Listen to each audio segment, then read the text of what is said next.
Hey, what's up, guys? My name is Anand, and welcome back to my channel. In today's video, I'm going to be talking about how to prepare for Google's new page experience update.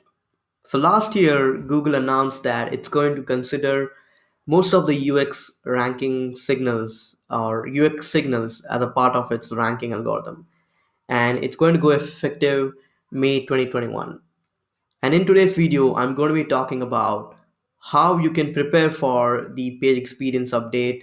What are the different things that you can do currently on your website in order to take advantage of this new update that will be launched in May?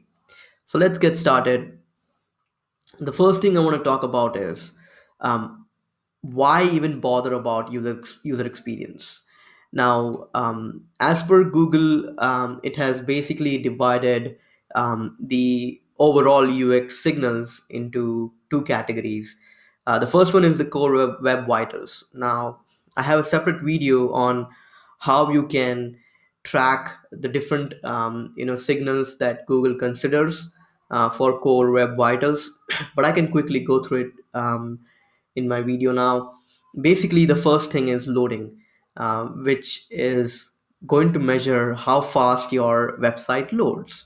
It's going to track the largest contentful paint. So how fast different elements on your website is loading, how easy it is for the user to quickly access the content, from the time they click on the link and they land on your web page. The second one is interactivity, and the signal that Google is going to track is first input delay. So how soon users can start interacting with your web page, whether it's scrolling up and down, clicking on elements, filling out a form, and those are all considered as interactivity. So how soon users can do that from the time the web page is loading. The third factor is visual stability. If the page loads, is it going to shift its layout too much? The minimum amount of shift that a page goes through, the better it is in terms of UX. And then there are a couple of other ranking factors that you already know, which Google is enforcing, but not to a major extent, which are mobile friendly websites or responsive web design. Making sure that your website is viewable on phones, tablets, and laptops, safe browsing, HTTPS, and no intrusive interstitials. So what Google has done is it's packaging all these different signals into one single update, and that's the main goal behind the page experience update that will be rolled out in May 2021. So moving forward, there are a couple of recommendations that I want to provide that will help you prepare for this update and take advantage. The first thing is visual elements. Now, there are multiple ways you can think about visual elements, but the typical factors that goes into a website is font size, color, and images. Now, these are the most basic thing, but they play a very critical role. When it comes to the color, make sure that you use good contrast and color scheme for ease of reading.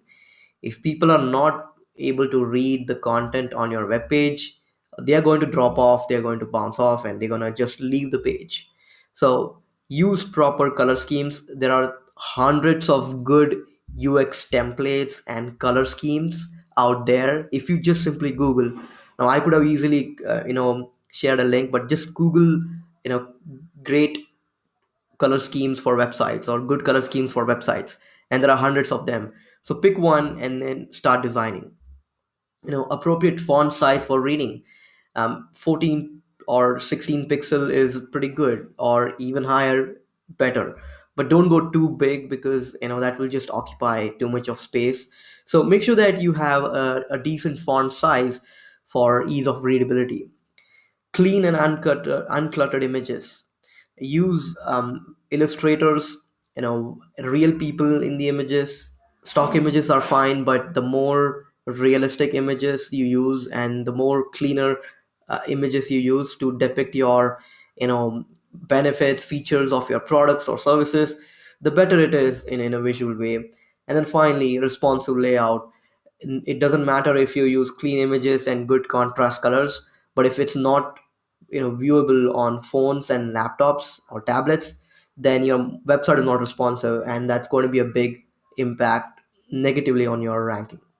So visual elements, focus on these aspects in terms of improving your website. The next one is website optimization or tips. Compress images. You can use WordPress plugins like WP Smush or Short Pixel. They are pretty good and reputed plugins that does a decent job of compressing your images. Minimize the usage of embedded videos. Sometimes we tend to use a lot of YouTube embeds or Vimeo embeds on a page. They basically try to take up resources when it comes to loading a page.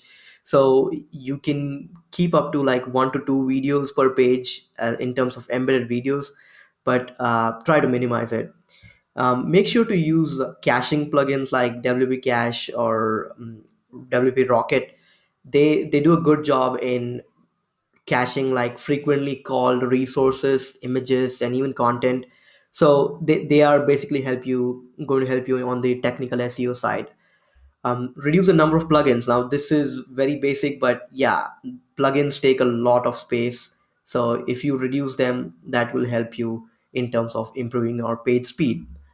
Cache content delivery network. If you are hosting on SiteGround, or WP Engine or some other hosting provider, if they provide CDN, enable them so that your website is loading fast. And then you can reduce calls to external scripts. Even they play a critical role in terms of how fast your website is loading. So those are some good examples of optimizing your website. A couple of things to avoid. Mobile pop-ups. Sometimes you tend to capture subscribers and emails through pop-ups. So if you can reduce them or keep it like just one throughout the website, that will help. And make sure that it's not very obtrusive. If there is a close button, that's fine. If it's occupying like less than 20% of the entire page, that's fine. But if it's like just the only pop-up on your entire screen, then that's obtrusive. Try to avoid massive shift in layout. I talked about first input delay and cumulative layout shift. If you can reduce the shift in layout, that would be great, because the more your elements move around, it's going to provide poor ranking or UX signals. Again, you try to avoid aggressive and intrusive ad placements. If you have enabled ads on your website, especially AdSense, sometimes with automatic ad placements, it will just simply inject an ad that's just going to shift your entire page down, or it will move elements here and there, and things will start looking funny. So try to be very specific in terms of where you want to place your ads. There are a bunch of controls in AdSense or Ezoic or some other ad platform that you're using to make sure that there is not a lot of layout shift happening. Try to minimize notifications. If it's just a side pop-up or a notification bar at the top, that's fine. But if it's very obtrusive, intrusive, and if it's not easy for the user to close it off, then don't use notifications. And then I know that everyone is concerned about GDPR and they are trying to implement cookie consent banner, but there is a right way to do that. It needs to be a simple banner with I accept all cookies, or I agree, and then I do not agree kind of buttons. But if you just display a cookie consent banner that's going to occupy the entire screen without any close button, then it's like you're forcing people to accept your or you're forcing people to give their consent. Well, that's not GDPR compliant. So make sure that you use a GDPR compliant cookie consent banner in order to improve your UX signal. Now, what I spoke about so far is like on page and technical, but there are some other ways that you can improve your UX signals, which is really adding a clear call to action button on every page and reduce your bounce rate. Now, The best way to do that is great content.